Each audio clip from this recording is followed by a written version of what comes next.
டிஎன்பிஎஸ்சியில் கேட்ட reasoning question தான் பார்க்குறோம். இப்போ என்ன கேட்டிருக்காங்கன்னா, ஒரு நம்பர் சீரீஸ் கொடுத்துட்டு அதில் நெக்ஸ்ட் டேர்ம் என்ன அப்படின்னு சொல்லி கேட்டிருக்காங்க. இப்போ பாருங்கள், என்ன கொடுத்துருக்காங்கன்னா 21/33, 321/444,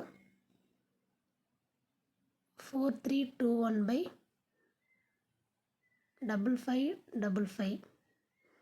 இப்போது இந்த டேர்ம் என்னன்னு சொல்லி கேட்டிருக்காங்க. இப்போ கீழே உள்ள நம்பர்ஸ் பாருங்கள். இங்கே 3 இருக்குது, இங்கே 4 இருக்குது, இங்கே 5 இருக்குது. அப்போ இங்கே 6 தான் வரும். 3 வந்து 2 டிஜிட்லேயும், 4 வந்து 3 டிஜிட், 5 வந்து 4 டிஜிட்டில் கொடுத்துருக்காங்க.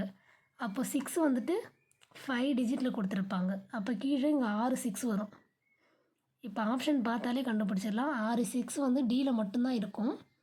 இப்போ மேலே பாருங்கள், இங்கே 1 2 ரிவர்ஸில் போயிருக்காங்க. இங்கே 1 2, இங்கே 1 2 3, இங்கே 1 2 3 4, அப்போ இங்கே 1 2 3 4 5ன்னு வரும்.